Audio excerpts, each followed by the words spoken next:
There are places where the land remembers fear. Long after the men are gone, after their names fade from payroll ledgers and muster rolls, the ground still holds the weight of what happened there. Pines grow where blood once soaked into loam. Snow settles into footprints that never led back, and the mountain, silent, immovable, keeps its secrets. In the winter of 1893, in a high and broken stretch of wilderness far from any proper road, a detachment of soldiers was sent to oversee a remote logging operation near the base of a mountain locals refused to name aloud. What followed was never formally explained. What survived exists only in fragments, half-burned journals, contradictory reports, and stories whispered decades later in bunkhouses and saloons. This is not a tale of heroism. It is a record of dread. The mountain rose like a scar against the sky. Sheer stone faces broke through dense pine forests, their slopes choked with deadfall and blackened stumps from earlier cuts. Even in daylight, the place felt dim, as though the sun avoided it. In late November, snow came early and heavy, blanketing the ground in silence and swallowing sound before it could carry. The nearest town lay nearly 40 miles south, 2 days by wagon, in good weather, longer once winter closed the passes. No telegraph line reached this far. No church bell, no rail whistle, no reminder of civilization beyond the thin ribbon of smoke rising from the logging camp each morning. The men called it Gray Hollow, though no map recorded the name. To the north loomed the mountain itself, jagged, folded, and riddled with natural fissures. Meltwater vanished into its stone flanks, flowing somewhere unseen. The loggers said the mountain breathed at night. The soldiers laughed at that. At first, Gray Hollow Logging Camp was built for efficiency, not comfort. Rough-hewn bunkhouses sagged under snow-laden roofs.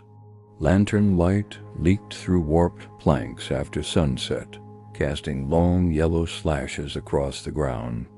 The air smelled constantly of pitch, iron, wet wool, and smoke from green wood that never quite burned clean. Axes rang from dawn until dusk. Steam rose from horses' flanks. Sawdust mixed with snow until the ground became a pale, frozen slurry. Every sound echoed too sharply, then died too quickly, as if the forest absorbed it. Men worked with their coats buttoned high, faces cracked by cold and wind. Laughter was rare. Voices stayed low. The logging company had petitioned the federal government for protection after losing equipment and, according to rumor, a man to the wilderness the previous winter. The Army responded by assigning a small detachment to oversee operations and maintain order. Officially, they were there to deter theft and ensure payroll shipments moved safely. Unofficially, they were there because something had frightened experienced woodsmen badly enough to abandon a profitable cut. Sergeant Elijah Monroe was the senior man among them. He was 38 years old, his beard already shot through with gray, his posture permanently stooped from years of marching under pack. Monroe had seen frontier violence before raids, ambushes, winters that killed without warning. He believed fear could be measured, managed, disciplined. The wilderness unsettled him nonetheless. Monroe kept meticulous notes in a small oilskin journal. Weather conditions, supply counts, the behavior of men under his command. In later years, only fragments of this journal would be recovered. The earliest entries are calm, practical, professional. They do not remain so. Under him served Corporal Thomas Reed, a younger man with sharp eyes and a habit of watching tree lines longer than necessary. Reed had grown up on a farm and knew animals well enough to recognize when they behaved strangely. He rarely spoke unless spoken to, but when he did, others listened. The remaining soldiers, 6 in total, were ordinary men, sons of miners, carpenters, immigrants still shaping their English. They complained about the cold, the food, the boredom. None complained about fear. Not yet. From the moment they arrived, something felt incomplete. Sound did not travel correctly. A snapped branch echoed once and vanished. Gunshots during practice seemed swallowed before the crack fully formed. At night, wind moved through the trees without the familiar sigh or whistle, leaving only an oppressive hush. The loggers avoided the northern edge of camp. When asked why, they shrugged or muttered about poor ground. One man, a sawyer named Harlan Webb, finally spoke after a bottle of rye loosened his tongue. "Ain't wolves," he said. "Wolves don't watch you work." When pressed further, Webb refused to elaborate. He quit the camp 2 days later, leaving his pay behind. The mountain remained unmoving, its slopes dark even under fresh snow. At certain angles, the rock formations suggested openings, long, slanted cuts in the stone that looked less like erosion and more like wounds. Monroe noted them in his journal. "Natural formations," he wrote, "likely caves." The first snowfall, after the soldiers' arrival, came down thick and heavy, smothering the camp overnight. Morning revealed something unusual. Tracks. They circled the perimeter of the camp just beyond lantern light's reach. Not hoof prints, not boots, not bare. The impressions were deep and uneven, as if whatever made them shifted its weight erratically, sometimes on 2 points, sometimes more. Reed knelt to examine them, fingers brushing the hardened edges. "These ain't fresh animal tracks," he said quietly. Monroe ordered the men back to work. Animals wandered, snow distorted prints. Speculation bred panic.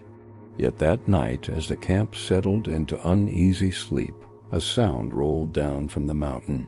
Not a howl, not a scream. A low, grinding resonance like stone dragged slowly across stone, followed by a pause, and then another, closer sound, as if something within the mountain had shifted its weight. Horses screamed in their tethers. Lanterns were lit. Rifles loaded. Men stood in the snow, breath fogging the air, staring north. Nothing emerged. The mountain returned to silence. In the days that followed, discipline began to fray. Loggers refused night shifts. Soldiers doubled watches without orders. Fires were kept burning longer than necessary. No one strayed alone beyond the tree line. Monroe remained outwardly calm, but his journal entries grew longer, more descriptive. He began noting the behavior of animals, birds abandoning the area. Deer found dead without visible injury, their bodies stiff and untouched. No scavengers came. The mountain loomed closer with every passing hour. Even in daylight, the men felt watched. Not by eyes they could see, but by an attention they could feel, heavy and deliberate, as though something was learning them, learning their routines, learning their weaknesses. And somewhere beneath the stone, deep within the ribs of the mountain, something waited, patient, intelligent, and awake. The soldiers did not yet understand what had come to Gray Hollow, but the land did, and it had already begun to remember them. By early December, the wilderness had changed its posture. It was subtle at first, nothing a man could point to and name with certainty. Yet every morning, Gray Hollow felt tighter, as though the forest had leaned inward during the night and never fully stepped back. Snow no longer fell cleanly. It drifted in slow, spiraling patterns, gathering in odd hollows, while leaving bare earth exposed in places that should have been buried. The wind shifted without warning, moving against itself, carrying scents that did not belong to winter-damp stone, old water, something faintly metallic. Sergeant Monroe noted it all. He had begun waking before dawn, long before reveille, sitting upright in his bunk with the sensation that he had been called from sleep by something other than sound. He could never remember a dream, only the feeling of having been observed. The first disturbance came 3 nights after the snowfall. It was just after midnight when Corporal Reed heard its slow, deliberate movement along the northern tree line. Not footsteps exactly, more like the careful displacement of weight, followed by a pause, then another shift. Reed listened from his post, rifle held tight against his shoulder, breath shallow. Whatever moved did not blunder like an animal. It advanced, stopped, then retreated, testing distance, probing the limits of lantern light without crossing it. Reed challenged the darkness. No response came. Instead, the sound withdrew, not fleeing, but choosing distance. When dawn arrived, the snow told a partial story. Deep impressions pressed into the crusted surface, then erased abruptly, as if the thing had learned to move where the ground would not betray it. Monroe inspected the area himself. The marks did not form a consistent pattern. Some appeared elongated, others rounder, set at irregular intervals. They suggested balance rather than gait, purpose rather than instinct. He wrote that night, "Movement indicates deliberation. Intelligence cannot be ruled out." Small losses followed. A coil of rope vanished from beside the supply shed. Then a crate of iron spikes. Tools left out overnight disappeared without sound, without trace. No tracks led away. No signs of struggle or theft. The loggers whispered among themselves. "It's taking what it needs," one man said. "Needs for what?" Another asked. No answer satisfied. More troubling were the things that returned.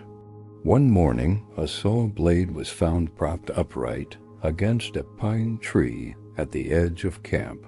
It had been bent carefully into a shallow arc as though tested for flexibility, and then rejected.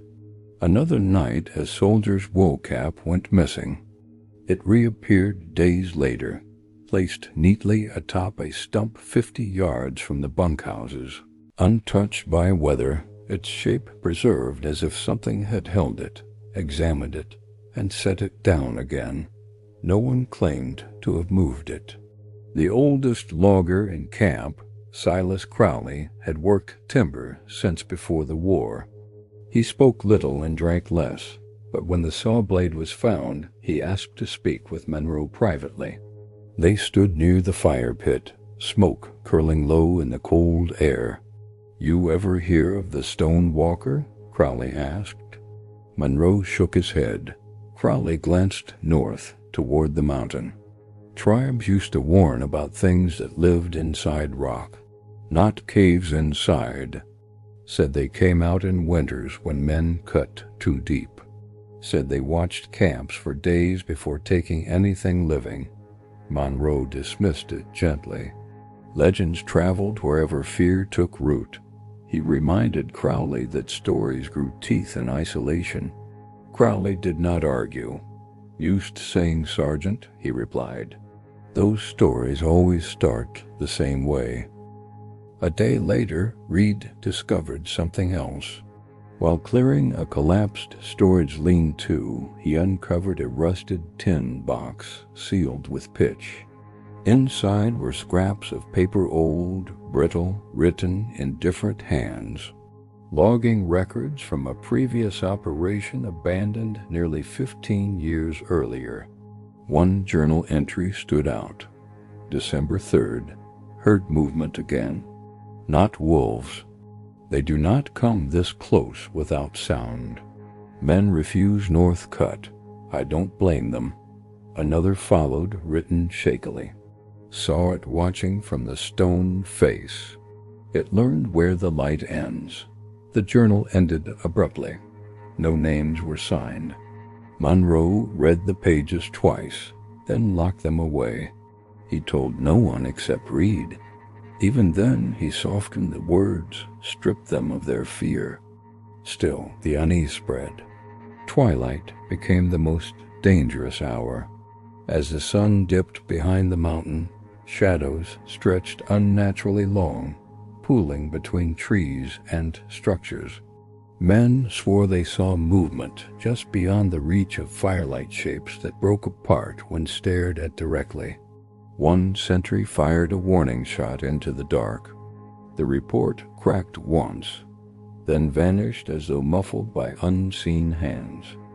Afterward, something answered from the mountain. A single, resonant knock stone against stone, followed by a pause, then another closer. No one slept that night. Emotional fractures, fear does not arrive all at once. It seeps. Men began snapping at one another. Tempers flared over trivial matters. One soldier refused to take his post alone, insisting he could hear breathing behind him when his back was turned. Another claimed the mountain had changed shape overnight.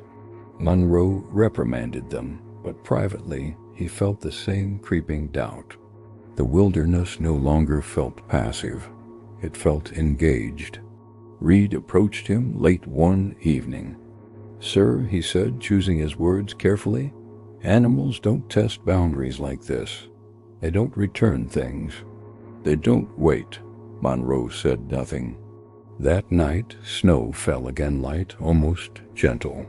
By morning, the ground beyond the camp was smooth and unmarked, except for one thing: a wide, shallow depression directly facing the bunkhouses, as though something had crouched there for hours, watching the camp breathe, counting its lights. No tracks led to it. No tracks led away. The loggers refused to work the northern cut entirely now. Production slowed. Supplies dwindled faster than expected. The camp felt stranded, isolated not just by distance but by intent. Whatever haunted the mountain was no longer content to observe. It was shaping the behavior of men. Monroe's journal from that week ends with a single line, written heavier than the rest, as if pressed hard into the page. It knows we are here. It is deciding something. The soldiers still did not speak of monsters. They spoke of shadows, of sound, of silence that waited too long to be natural. But in the cold hours before dawn, when the fires burned low and the mountain loomed unseen, every man in Gray Hollow felt the same certainty settle into his bones. They were not alone, and whatever watched them was patient. Patient enough to wait until they understood that escape, like the sound of their gunfire, might not carry far enough to matter. The first clear sighting did not come with a scream. It arrived quietly, almost respectfully, on a morning so still that even the camp's chimneys failed to smoke. December 11th, 1893. Sergeant Monroe would later mark the date twice in his journal, once in the margin and again at the end of the entry, as if afraid the day might slip away or be misremembered. The men woke to an unnatural calm. No wind moved through the trees. No birds called from the branches. The forest stood frozen in a posture of waiting, its silence thick enough to press against the ears. Snow lay unbroken beyond the camp's edge, a smooth white plain stretching toward the mountain. For the first time since their arrival, the northern slope was visible in full, its stone faces exposed where wind had scoured them clean, dark seams running like veins through the rock. Reed was on early watch. He stood near the supply shed, scanning the tree line, when he noticed something that did not belong to the morning. A shadow, not cast by cloud or tree, but shaped long and vertical, sliding slowly across the stone face of the mountain itself. Reed squinted, adjusting his angle. The shadow stopped. Then it separated. At first, Reed thought it was an illusion of light rock catching shadow in strange ways. But the longer he stared, the more the shape refused to resolve into stone. It clung to the mountain's surface at an impossible angle, half emerged from a natural fissure in the rock. Its outline was wrong, too tall, too narrow, with joints that bent where no joint should. Reed raised his rifle, but did not fire. The thing did not move like prey. It shifted with care, testing each point of contact before committing weight. One elongated limb extended, pressed into the stone, then withdrew slightly, as if measuring resistance. Another followed. It was climbing out of the mountain. Reed shouted for Monroe. Men spilled from the bunkhouses, boots crunching against snow, breath clouding in confusion.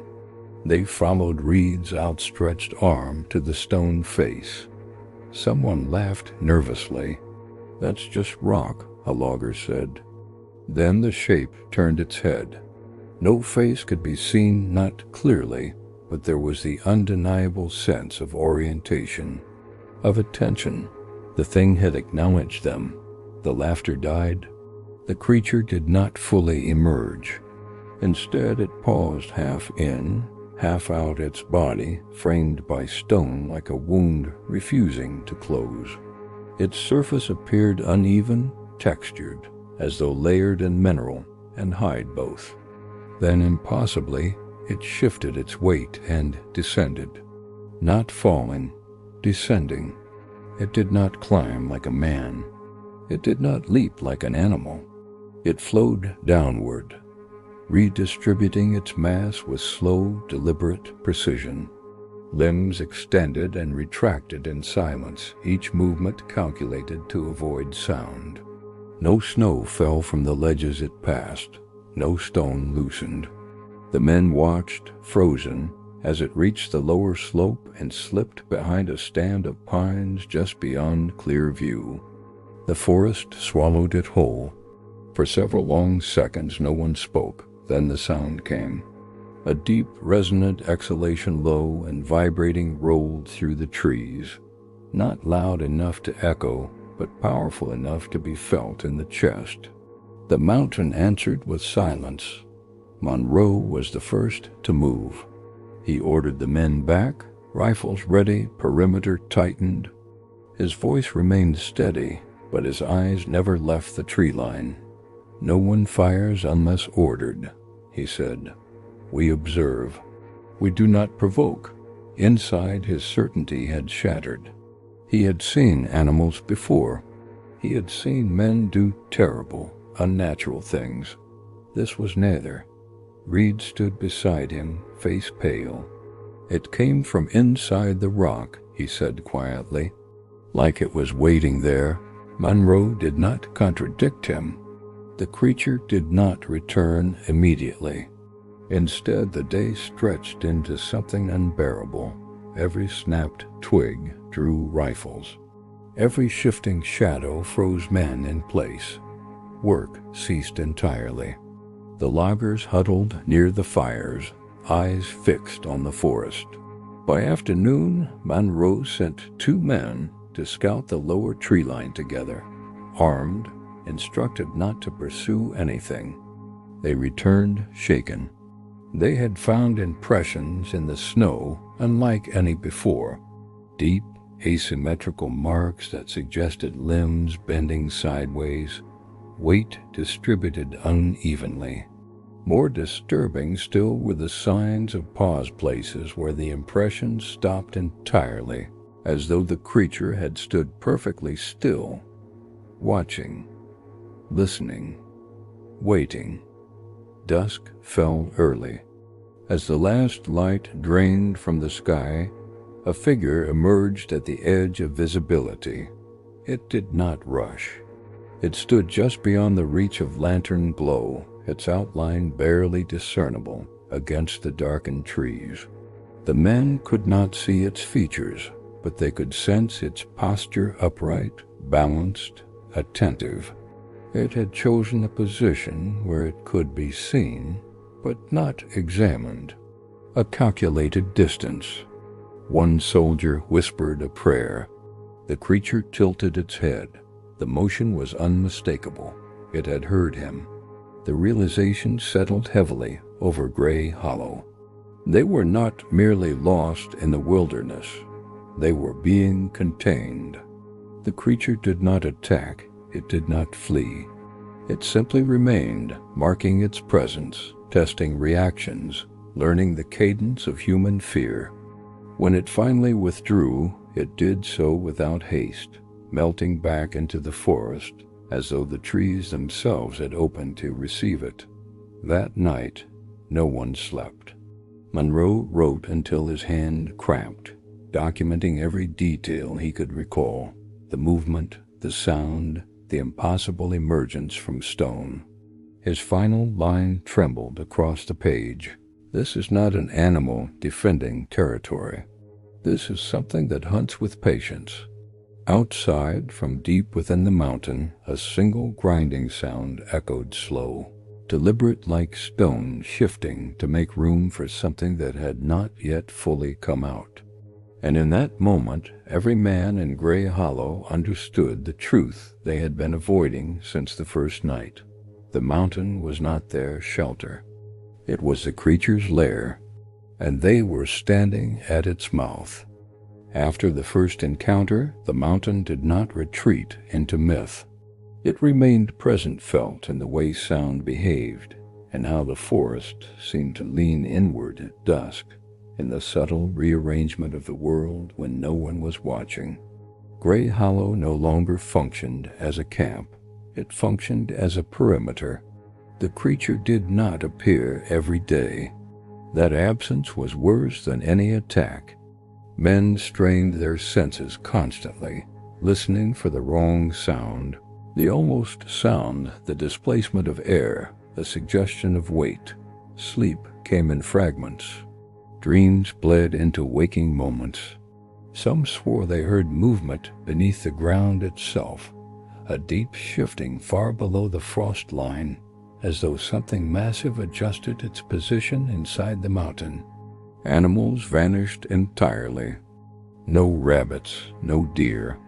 Even the horses grew restless, refusing to drink from streams that flowed down from the northern slope. When forced, they shuddered violently, foam gathering at their mouths. Monroe ordered the stream water boiled regardless. He had begun to suspect the mountain touched everything. The disturbances became more deliberate.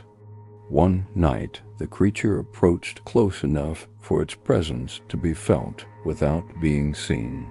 The men described it later as pressure and awareness that tightened the chest, slowed breathing. Lantern flames bent away from the tree line as if pushed by a breath that never arrived. Then came the sound. Not the grinding stone this time, but something slower, rhythmic, measured. 3 dull impacts against the earth beyond the firelight. Pause. 3 more. It was not random. It was counting. Reed stood rigid beside Monroe, fingers white on his rifle stock. "It's mapping us," he murmured, "learning how we respond." No one fired. Some instinct older than training warned them that sound would only teach it more. When the impacts ceased, the forest resumed its unnatural silence, as though satisfied with the data it had gathered. By the second week after the sighting, supplies ran low. Production had halted completely. The loggers refused to work. A few talked openly of abandoning the camp and attempting the long march south. Winter be damned. Monroe knew that would be suicide. Whatever stalked them understood the terrain better than any man alive. The forest was its ally, the mountain its refuge, and so Monroe made a decision that went against every instinct he possessed. They would not wait. They would observe it on its own ground. At first light, Monroe selected 3 men, Reed, Private Collins, and Private O'Hara, all steady, all quiet, all capable of following orders even when fear pressed close.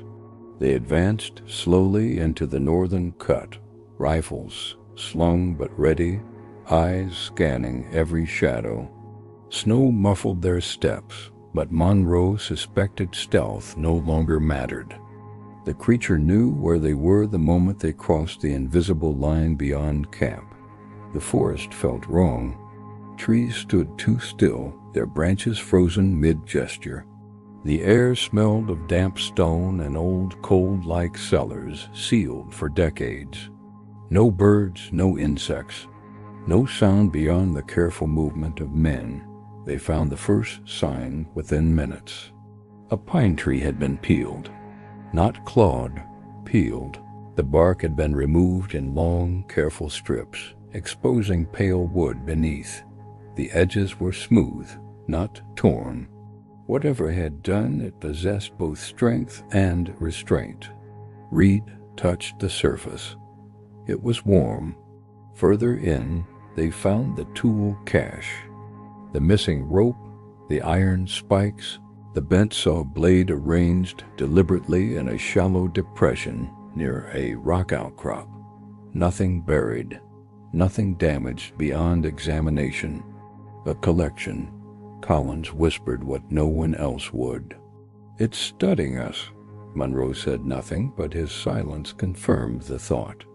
Near the cache lay something worse. Boot prints. Not human, imitations. Shallow impressions pressed into the snow, shaped crudely like soles, spaced unevenly as though the creature had attempted to replicate how men walked and failed. Monroe felt a chill that had nothing to do with the cold. This was not mimicry for deception, it was rehearsal. As they turned back toward camp, the ground vibrated. Not violently, just enough to be felt through boots and bone. A low resonance rose from beneath the earth, traveling upward through the soles of their feet, settling behind the eyes. The men froze instinctively, rifles half raised. The mountain answered itself. Somewhere inside the stone, something shifted. The vibration ceased. O'Hara retched into the snow. They did not look back as they retreated. The scouting party's return brought no comfort. If anything, it sharpened the fear into something more dangerous certainty. The creature was not bound to the mountain by accident. It used it, moved within it, perhaps through it. The fissures were not merely openings. They were corridors. The century's disappearance shattered the fragile order at Gray Hollow. Confusion spread in waves boots pounding frozen ground, lanterns swinging wildly. Names were shouted into the trees until voices broke. But the night swallowed sound the way deep water swallows light. Monroe organized a search, knowing it was already too late. 3-man teams moved out, rifles angled into darkness. Snow crunched underfoot, yet there was no responding movement. They found nothing. No drag marks, no blood, no torn cloth. It was as if the man had simply been removed. Reed knelt by an impression in the snow. "It stood here," he said quietly. Long enough to decide, Monroe stared into the trees, feeling the creature was still nearby, not hiding, but listening, learning how they organized under pressure. By dawn, the search was over. The missing man's name was marked in the ledger with a single word: absent. Private Collins was on the southern watch when something lifted him. There was no warning, no shadow. Just the sudden, impossible sound of a man leaving the ground without a struggle. His scream cut off mid-breath, replaced by a dull impact somewhere beyond the firelight. Monroe ran toward the sound with Reed at his side. They found Collins near the tree line, crumpled at the base of a pine. His body lay twisted at an angle no living man could hold. His rifle was missing. Above him, high in the branches, snow shook loose. Something had climbed. The attack was not a frenzy. It was methodical. The creature struck where light overlapped least. It avoided open fire.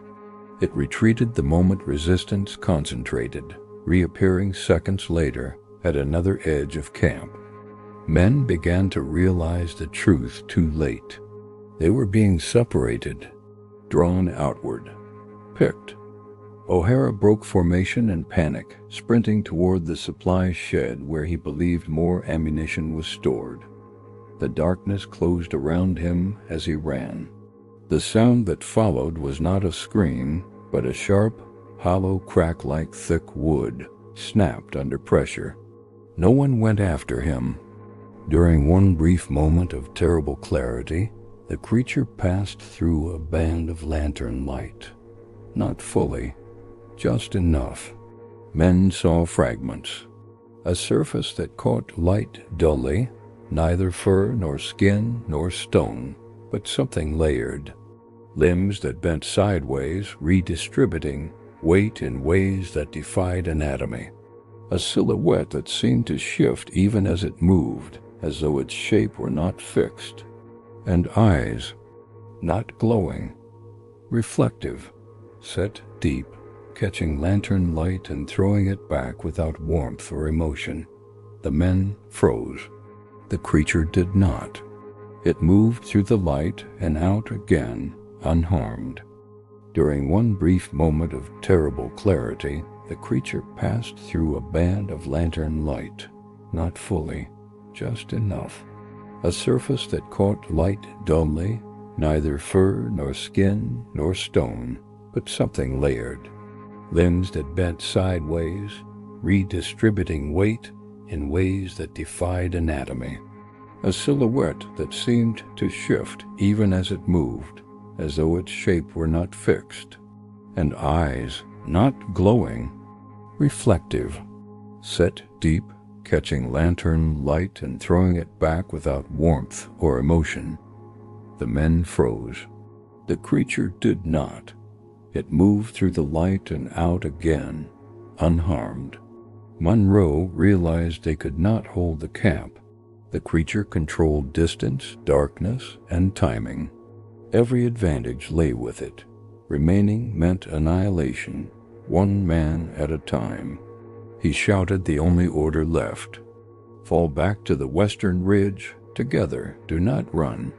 Some obeyed, some did not. The creature seemed to sense the shift immediately.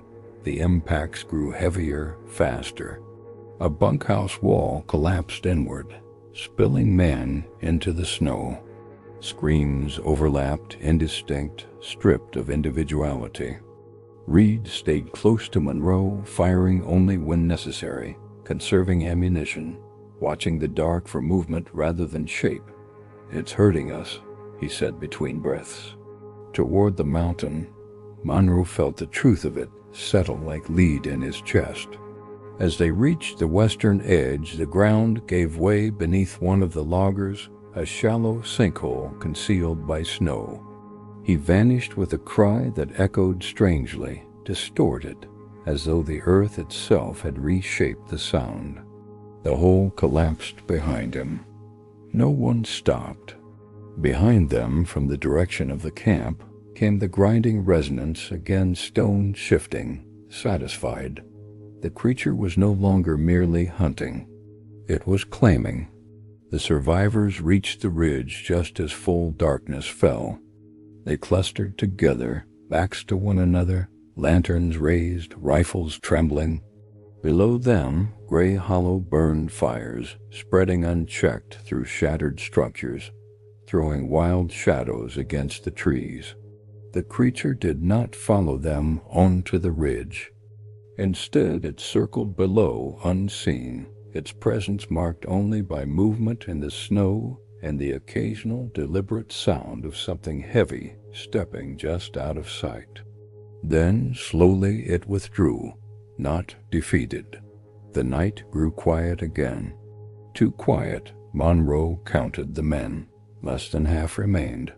As the fires died and the mountain loomed above them, one truth became unavoidable. The attack had not been meant to destroy them all. It had been meant to teach them, to show them how easily the dark could reach in.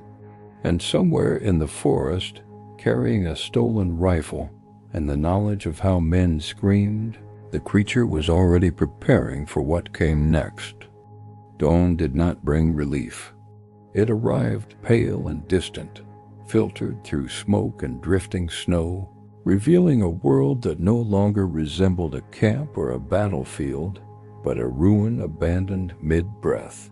Gray hollows smoldered below the western ridge.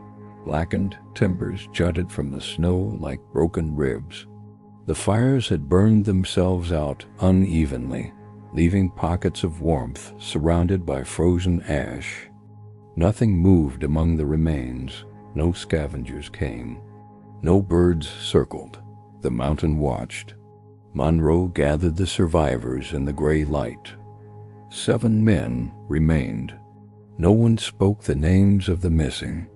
Doing so felt dangerous, as if calling attention might invite the mountain to answer. Reed knelt near the edge of the ridge, studying the ground. Snow there was thin, wind-scoured. The impressions below were clearer now, paths circling, overlapping, converging. "It let us go," Reed said quietly. On purpose, Monroe knew it was true. The creature could have finished them during the night. It had shown restraint where none was required. It had demonstrated dominance without committing to slaughter. That choice frightened Monroe more than violence ever could. They could not stay. They could not return to the camp. And the southern trail, the only path back to civilization, passed dangerously close to the mountain's lower slopes. Monroe considered the maps, such as they were. Snow would slow them. Wounds would slow them more. Ammunition was low. Food nearly gone. Still, there was no alternative. They would move at first light, hugging the western terrain, avoiding the forest wherever possible. They would not stop unless forced. And if one fell, Monroe did not finish the thought. The stone underfoot vibrated faintly, rhythmically, like a slow pulse. The sound carried through bone more than air. Reed lowered his rifle. "It doesn't need to chase us anymore," he said. "We're where it wants us." Monroe considered ordering a fight. But fight what? There was no shape to charge. No target to fix bayonets against. Only stone, silence, and something vast and intelligent moving just beyond perception. That evening, as light bled from the sky, Monroe made his decision. He would not let the creature take them one by one. He ordered Reed and the remaining men to continue south under cover of dusk, lightless and silent. He would remain behind. Reed protested. Monroe cut him off. "It wants attention," he said. "Let me give it mine." There was no heroism in his voice, only calculation. Reed hesitated, then obeyed. Before leaving, he took Monroe's journal. "Someone has to know," he said. Monroe nodded once. Reed and the others moved into the dark. Behind them, Monroe stood alone on the stone plateau, lantern lit, rifle resting at his side. The mountain answered almost immediately. Stone shifted. A shape moved beneath the surface, pressing outward until the rock itself bowed slightly, as though stretched from within. Monroe raised his lantern higher. What emerged was not a full body, just enough. A limb, long, segmented, its surface catching lantern light dully pushed through a fissure that should not have accommodated it. Another followed, bracing, testing. The mountain opened itself. Monroe did not fire. He wrote one final line in his journal before the light went out. It was never guarding the mountain. The mountain was guarding it. The lantern shattered. The darkness closed. Reed later claimed he heard Monroe's voice, once faint, distorted, calling his name from behind. He did not turn around. None of them did. How many survived the journey south remains uncertain. Records conflict. Names are missing. Stories change. What is known as this? Sergeant Elijah Monroe was never seen again. No body was recovered. No weapon. No trace. Only the mountain remained silent, unmarked, and unchanged, as though nothing unusual had happened there at all, as though it had simply finished feeding and settled back into stone. History has a way of smoothing its edges. What cannot be neatly recorded is often dismissed, filed under error, hysteria, or coincidence. In the case of Gray Hollow, the official record is thin almost deliberately. So, yet the absences speak louder than the ink that remains. What happened in the winter of 1893 was never formally investigated, but it was never forgotten either. Army payroll ledgers from that year list Sergeant Elijah Monroe and 4 enlisted men as missing in transit following reassignment to a logging security detail. No engagement is recorded, no hostile force named. Their status remains unresolved. The Gray Hollow Logging Company dissolved less than 6 months later. Insurance claims cite structural loss due to fire and unrecoverable equipment. No mention is made of casualties beyond vague references to men who failed to return with the winter convoy. A single Army memorandum, dated March 1894, recommends that future operations avoid the northern mountain region entirely due to unstable terrain. No further explanation is provided. The area was never logged again. The only detailed account of the incident surfaced years later. In 1911, a weathered oilskin journal was discovered among the possessions of a deceased laborer in Spokane. The man, believed to be Corporal Thomas Reed, had never spoken publicly about Gray Hollow. The journal's contents were fragmentary. Water damage had erased entire sections. Others appeared intentionally torn out. What remained was unsettling. Descriptions of sound behaving incorrectly, of stone that responded to movement, of a presence that observed rather than attacked, of a mountain that was not merely landscape, but structure containment. The final intact passage reads, "It learned us faster than we learned it. It did not need to pursue. It only needed to wait until we placed ourselves where it could choose." The journal ends there. No publisher would touch it. Regional newspapers from the late 1890s contain brief, inconsistent mentions of the incident. One article describes an unfortunate logging fire with loss of life. Another references desertion among troops due to harsh winter conditions. A third, printed only once before being retracted, mentions strange conditions near the northern mountain, no wildlife, no echoes. That article was replaced the following day with a correction blaming typesetting errors, yet rumors persisted. Loggers traveling through nearby territories began avoiding certain valleys altogether. Horses balked when led north. Campfires burned low and fast, as though the wood itself resisted flame. Men spoke of hearing stone move at night. Have you ever heard the whispers from old lumber camps? Stories of something they called the stone walker, or the mountain that watches back. It wasn't a monster that chased or raged. It was a patient observer, learning routines, learning voices. It only approached when men felt safest, and it didn't kill for food. It simply removed them. Ancient tribal accounts spoke of beings that lived where rock folds over itself, awakened when men cut too deeply or stayed too long. Through the early 20th century, reports continued. Hunters saw shapes pressed behind rock faces. A railway crew tried to blast a tunnel, but after 3 disappearances and strange vibrations, they abandoned the project. The creature never expanded its territory. It wasn't a predator. It was a custodian enforcing rules older than memory. It corrected disturbances with chilling precision. There are places that resist being known, and this mountain proved it. Then it returned to waiting, quietly, patiently, still there.